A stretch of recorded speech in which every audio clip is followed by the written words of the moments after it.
నువ్వు నేను ప్రేమ చూసే వాళ్ళందరికీ నమస్కారం. అండ్ వచ్చే ఎపిసోడ్ ఎట్ట పోతుంది ఎట్ట రాపోతుందని అందరికీ ఒక టెన్షన్ అండ్ ఎగ్జైట్మెంట్ ఉన్నది.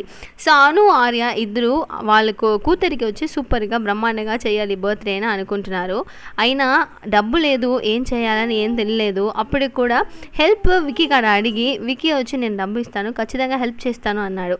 అదేలాగా డబ్బు అంతా ఎత్తుకొని వచ్చి ఇంట్లో పెట్టే లోపల డబ్బు ఎక్కడ పోయింది, ఎవరు ఎత్తినారో ఎవరు దొంగతనం చేసినారని తెలవకుండా డబ్బు పాప కోసం ఎత్తుకొని వచ్చినాను, అయినా ఇప్పుడు డబ్బు లేదు, ఏం చేసేదని తెలియదు అని ఏదేదో టెన్షన్ పడుతున్నారు. అప్పుడు అందరికీ ఇక్కడ వచ్చి ఫంక్షన్ జరగకూడదు, పాపకి బర్త్డే సెలబ్రేట్ చేయకూడదు అని ఒక తీర్మానం చేసుకునేది పద్మావతి.